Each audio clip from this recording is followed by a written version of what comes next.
Hello दोस्तों, स्वागत है आपके अपने चैनल भारतीय ज्ञान सागर में। और आज मैं आपके लिए लेके आया हूँ अपनी एक पर्सनल वीडियो जो आपकी डिटेल की जानकारी के लिए बहुत ही इंपॉर्टेंट वीडियो थी।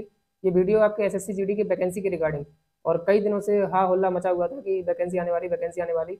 और बहुत लोग इसके इंतजार में भी थे जो प्रीवियस एग्जाम में किसी फॉल्ट बाय फॉल्ट किसी कारण से रह गए थे, पॉइंटों में या माइनस या नंबर से। उनके लिए गोल्डन अपॉर्चुनिटी है। तो आज बात करते हैं उस बारे में कि वैकेंसी कब और क्या क्या है। तो देखिए, एसएससी जीडी की वैकेंसी है, आप सभी को पता होगी कि नोटिफिकेशन पहले ही जारी कर दिया गया था। और आज है आपका 24 नवंबर, 24 नवंबर 2023। और ये आपके फॉर्म चलेंगे लगभग लगभग वही आपके दिसंबर तक फॉर्म चलेंगे। फरवरी में आपका एग्जाम डेट आ चुकी है, टेंटेटिव एग्जाम डेट आ चुकी है, अभी आपकी फिक्स कर दी जाएगी। हो सकता है आगे इंक्रीजमेंट हो डेट में, वो अलग बात है। वैकेंसी की अगर हम बात करें तो ओवरऑल वैकेंसी जो देखिए कितनी आई है नोटिफिकेशन में। नोटिफिकेशन में अगर हम वैकेंसी की बात करते हैं तो अब की बार जो टोटल बीएसएफ की अगर हम बात करें तो 3,334 पोस्टें बीएसएफ के लिए आई हैं। ठीक है, सॉरी, बीएसएफ की नहीं, ये उसकी आपकी एससी कैटेगरी के लिए है। और एसटी कैटेगरी के लिए बात करें अगर हम तो 2,354 पोस्टें एसटी कैटेगरी के लिए हैं। ओबीसी की अगर हम बात करें तो ओबीसी पोस्ट के लिए आई हैं जो वैकेंसी, वो है 4,776 पोस्ट। और ईडब्ल्यूएस कैटेगरी में अगर हम बात करते हैं तो 3,257 पोस्ट है ईडब्ल्यूएस में। यूआर के लिए अगर हम बात करें, यूआर कैटेगरी के जनरल कैटेगरी के लिए, तो उसमें 9,626 पोस्टें हैं। तो इस प्रकार से टोटल मिलाकर के जो मेल की कैंडिडेट की जो वैकेंसी बनती है वो 23,347 पोस्ट बनती है।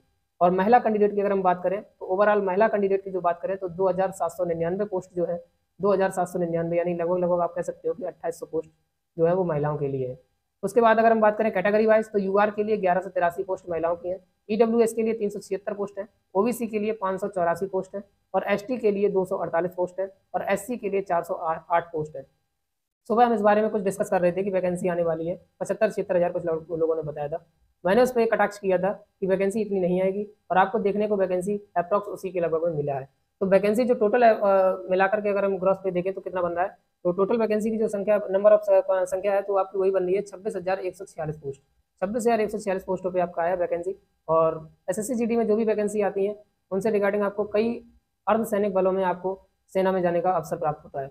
जो इसके अंतर्गत जो पोस्ट है वो आपको हम बता दें, BSF, CISF, CRPF, SSB, ITBP, Assam rifle और एसएसएफ की वैकेंसियां हैं।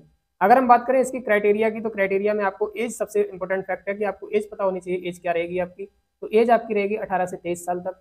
और इसमें छूट के लिए अभी कोई बात नहीं की गई है, ठीक, और ना ही छूट अब मिलेगी, क्योंकि पिछली वाली वैकेंसी में बहुत छूट दी थी 3 साल तक। अब अगर हम बात करें सिलेबस के रिगार्डिंग तो सिलेबस में कोई चेंजमेंट नहीं है। जो सिलेबस आपका प्रीवियस ईयर था वही सिलेबस अब भी है। एनसीसी सर्टिफिकेट जिसका ABC है उसको उसी अनुसार से छूट भी है।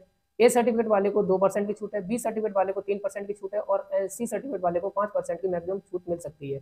ऐसा आपके नोटिफिकेशन में लिखा हुआ है। ठीक है, एनसीसी सर्टिफिकेट की बात करें तो आपको अप्लाई करना है आगे जाकर के, और एनसीसी सर्टिफिकेट आपको मिला हुआ है तो कोई दिक्कत ही नहीं है। फीस की बात करें तो इसमें जनरल कैटेगरी के लिए 100 रुपीज़ फीस रखी गई है। ठीक, अगर हम वही बात करें अगर हम बात करते हैं सिलेक्शन प्रोसेस की, तो सिलेक्शन प्रोसेस अगर हम बात करें तो सिलेक्शन प्रोसेस का अलग अलग वे से होता है। जैसे कि सबसे पहले होता है इसमें रिटन, रिटन के बाद आपका फिजिकल, फिजिकल के बाद आपका मेडिकल, मेडिकल के बाद आपका फाइनल मेरिट लिस्ट जारी की जाती है। और फाइनल मेरिट लिस्ट में जो आपका नंबर आता है वही बंदा सिलेक्ट होता है आफ्टर ट्रेनिंग पहुंचता है। आप बात करते हैं कि एग्जाम की, सबसे पहले आपका जो प्रथम चरण है वो आपका एग्जाम है। कंप्यूटर बेस्ड एग्जाम होता है, इसमें 80 क्वेश्चन पूछे जाते हैं। 4 भाग होते हैं, 5 कह सकते हो, लेकिन पर स्टूडेंट को 4 भाग में ही कंप्लीट करना होता है। फर्स्ट भाग जो आपका वो जनरल इंटेलिजेंस एंड रीजनिंग है, जिसमें 20 क्वेश्चन 20 नंबर के आते हैं। उसके बाद अगर हम बात करें, general knowledge and general awareness बोला जाता है इसको। General knowledge and general awareness के चक्कर में कई लोग ये नहीं आज तक समझ पाए हैं कि जीएस जीके में पोर्शन क्या है एसएससी जीडी में। तो आपको याद रखना है, यहाँ पे बोला गया, साफ मेंशन किया गया, जनरल अवेयरनेस और जनरल नॉलेज। ठीक है, तो 20 क्वेश्चन 40 मार्क्स। ठीक, इसी प्रकार मैंने शायद पहले गलती से बोल दिया कि 20 क्वेश्चन रीजनिंग में 20 नंबर के, तो 20 क्वेश्चन 20 नंबर के नहीं, 20 क्वेश्चन 40 नंबर के हैं रीजनिंग में भी। और यहाँ जनरल नॉलेज की अगर हम बात करें तो 20 क्वेश्चन यहाँ भी 40 नंबर के ही है। मैथ की बात करें तो एलिमेंट्री मैथ जिसे बोलते हैं अर्थमेटिक अंकगणित, उसके बाद आता है 20 क्वेश्चन उसमें भी आते हैं और 40 नंबर के हैं। फिर आता है आपका पार्ट डी, जिसमें आपको हिंदी और इंग्लिश आपका वैकल्पिक है। इंग्लिश माध्यम से जो भी कैंडिडेट है वो इंग्लिश को मतलब पेपर देंगे, इंग्लिश का पेपर देंगे, और जो इंग्लिश पोर्शन का पेपर सॉल्व करेंगे, और जो हिंदी माध्यम के स्टूडेंट है वो हिंदी को सॉल्व करेंगे। अब ओवरऑल आपका जो कट ऑफ बनती है 160 नंबर पर बनती है, यानी 80 क्वेश्चन जो आते हैं वो 160 नंबर के होते हैं। इसमें टाइम ऑफ ड्यूरेशन एग्जाम की अगर हम बात करें तो 60 मिनट का एग्जाम होता है, यानी 1 घंटे का आपका टाइम दिया जाता है। ये कई भाषाओं में, कई क्षेत्रीय भाषाओं में एग्जाम कंडक्ट कराए जाते हैं। आपके क्षेत्र में यूपी, बिहार, दिल्ली, हरियाणा, हिंदी बाहुल्य क्षेत्रों में हिंदी भाषा और इंग्लिश भाषा में होती है। जैसे आप अगर तमिल के हैं तो आपको एक तमिल भाषा दी जाएगी और दूसरी भाषा एक आपको ऑप्शनल इंग्लिश का मिलेगा।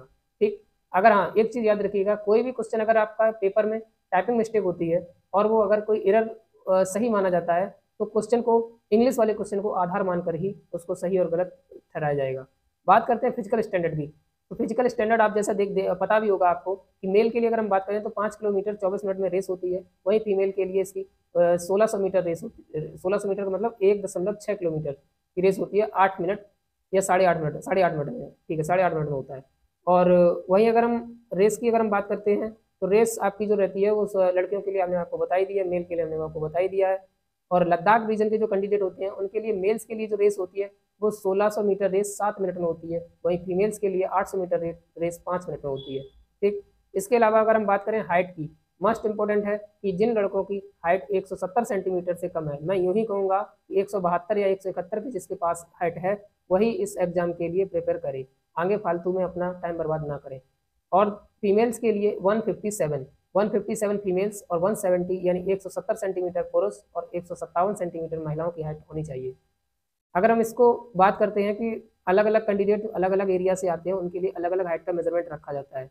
तो जैसे कि हम बात करते हैं मेल के लिए, तो जो शेड्यूल ट्राइब होते हैं उनके लिए अगर हम बात करें तो 162.5 जो हाइट है, यानी 162.5 सेंटीमीटर की हाइट जो है वो मेल के लिए रखी गई है। और जो फीमेल की बात करें तो 150 सेंटीमीटर की है। वहीं अगर हम बात करें नॉर्थ ईस्ट एरिया की, यानी उत्तर पूर्व एरिया की अगर हम बात करते हैं, जो अपने राज्य लगे हुए हैं उत्तर पूर्व एरिया में, तो वहाँ पुरुषों की हाइट 157 सेंटीमीटर है और वहीं महिलाओं की हाइट 147.5 सेंटीमीटर है। इसी प्रकार से अलग अलग कैंडिडेट अलग अलग एरिया से अलग अलग हाइट का मेजरमेंट लिया जाता है। और चेस्ट की अगर हम बात करें तो सिर्फ पुरुषों की चेस्ट जो होती है वो अनएक्सपेंडेड यानी बिना फुलाई 80 सेंटीमीटर होनी चाहिए। और जो भी आपका 80 सेंटीमीटर, 82 सेंटीमीटर, 83 सेंटीमीटर अगर हाइट आता है तो उसमें आपका +5 आफ्टर एक्सपेंडेड होना चाहिए, यानी कि आपको फुलाने के बाद 5 सेंटीमीटर होना चाहिए। फुलाव जो चेस्ट का फुलाव होता है वो 5 सेंटीमीटर होना चाहिए। इसके बाद में अगर हम बात करें महिलाओं के लिए नीड नहीं है, जरूरी नहीं है, नहीं होता चेकअप। अगर हम बात करें कि जो कैंडिडेट हैं उनकी और क्या मांगा जाता है तो वेट की बात करते हैं। तो वेट में आप मोस्टली आप याद रखिएगा, वेट अकॉर्डिंग टू हाइट लिया जाता है। मेडिकल स्टैंडर्ड जो होता है उसके अकॉर्डिंग हाइट के लिया जाता है। पुरुषों की अगर हम बात करें तो पुरुष का वेट वही लगभग आपका कम से कम वेट जो होना चाहिए 52 kg से अबव होना चाहिए, जो मतलब 52 नहीं 55 कह सकते हैं। और अगर फीमेल की अगर हम बात करें तो 48 kg से अबव होना चाहिए, ठीक है। और फिर हाइट के ऊपर डिपेंड करता है, अगर आपका हाइट वेट एक्यूरेट है बीएमआई तो फिर कोई दिक्कत ही नहीं है। और आगे अगर हम बात करें तो इसी प्रकार के कुछ क्राइटेरिया और भी दिखाए गए हैं। एग्जाम मस्ट है आपका, एग्जाम की तैयारी करिएगा और जो भी आपके डॉक्यूमेंट्स अभी नहीं है जल्द से जल्द 1 से 2 4 दिन में बनवा के और फॉर्म को अभी डाल दीजिएगा, क्योंकि बाद में बहुत रस होता है, वेबसाइट स्लो चलती है, फॉर्म नहीं पढ़ पाता है, ये वो दुनिया की दिक्कत आती है। तो इस वजह से अपना टाइम ना ज़्यादा जायज वेस्ट करें और जल्दी से जल्दी फॉर्म को फिल करवाते रहे। अगर हम बात करें कि और इसमें क्या क्या पूछा जाता है, एक्सपीरियंस वगैरह ऐसी कोई नीडेड नहीं है, क्योंकि यहाँ कोई वैसी टीएडीए की वैकेंसी नहीं है जो आपको वहाँ एक्सपीरियंस मांगा जाएगा। और भी कोई इंपॉर्टेंट वैकेंसी की जानकारी अगर चाहिए हो तो आप कमेंट करिएगा कि उस पर वीडियो बनाने को जरूर कोशिश करेंगे। और अभी इस पर कोई ऐसी नीडेड चीज़ें नहीं है, बाद बाकी सब सेम चीज़ें हैं जो आपको सर पता ही रहती हैं ओवरऑल। तो चलिए मिलते हैं किसी नेक्स्ट वीडियो में, तब तक के लिए जुड़े रहिए हमारे चैनल के साथ और लाइक से सब्सक्राइब करते रहिए, प्यार बढ़ाते रहिए। जो भी टॉपिक पे आपको वीडियो चाहिए हो वो जरूर एक बार मेंशन करिए कमेंट में। और अगर स्ट्रेटजी से रिगार्डिंग कोई दिक्कत आ रही है, कोई सिलेबस से रिगार्डिंग दिक्कत आ रही है, प्रिपरेशन में कोई प्रॉब्लम आ रही है, तो उसी हिसाब से आप कमेंट करिएगा। आपको जरूर मैं पूरी कोशिश करूंगा 100% सोल्यूशन देने का वीडियो के माध्यम से। और अगर ये वीडियो अच्छी लगी हो, जानकारी अच्छी लगी हो तो लाइक से सब्सक्राइब करिएगा। मिलते हैं नेक्स्ट वीडियो में, धन्यवाद। जय हिंद, वंदे मातरम।